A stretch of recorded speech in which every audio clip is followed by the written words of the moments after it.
আসসালামু আলাইকুম দর্শক বন্ধুরা, আজকে আপনাদের তুলে ধরছি বর্তমান পরিত্যক্ত ইটভাটা নিয়ে। তো এই ইটভাটাটা অনেক দিন ধরে পড়ে আছে, তো এটার বর্তমান অবস্থা বেহুল দশা। তো এখানে কি হয়েছে বিস্তারিত সেই সম্পর্ক নিয়ে আপনাদের উপস্থাপন করব। দর্শক বন্ধুরা, আমার পিছে দেখতেই পাচ্ছেন ভাটার একটি চোঙ আছে। তো বর্তমান আমি এই চোঙের বিষয় নিয়ে আপনাদের সাথে কথা বলছি। তো এই ভাটাটা বর্তমান পরিত্যক্ত অবস্থায় রয়েছে।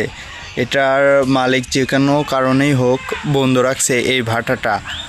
এছাড়াও মনে করেন আপনারা যদি এই ভাটায় ঘুরতে আসেন, অনেক সুন্দর একটা পরিবেশ আপনারা দেখতে পাবেন বা বুঝতে পাবেন।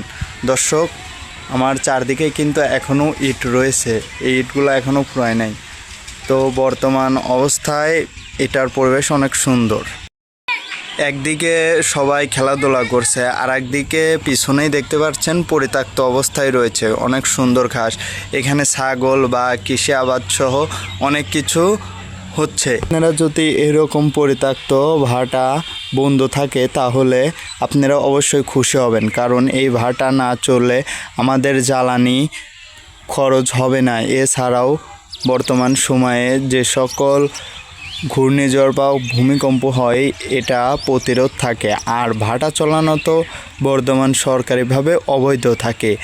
এছাড়াও পরিত্যক্ত ভাটা যদি বন্ধ থাকে এটা আমাদের পক্ষে অনেক লাভবান।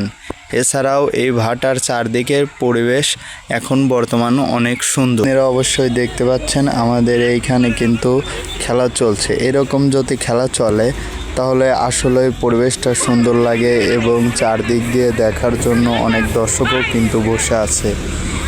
এছাড়াও বাড়ির আশেপাশের মহিলা এবং যে কোনো কৃষিক্ষেত্রের কাজ করতে পারে এই